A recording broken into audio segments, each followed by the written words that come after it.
Okay, next one it's tips and tricks how to teaching over video.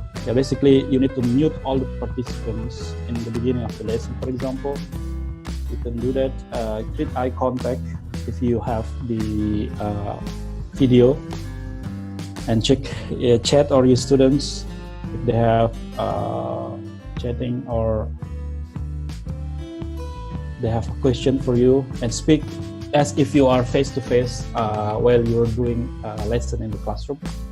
And sometimes you need to give the students a moment or a pause when you share document, you share, for example, your screen or the whiteboard.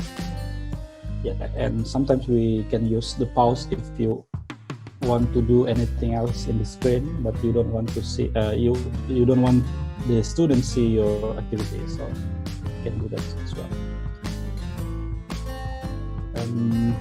This is another tips and trick. I can share the slide later on if you want to learn more about this tips and trick. You can continue. So we already learned about how to use whiteboard, annotation to promote question, comments, reaction in your class using Breakout.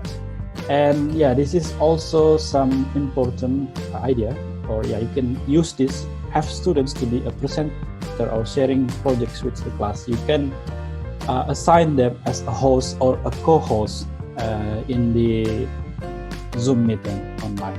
So sometimes you can assign students to become a presenter.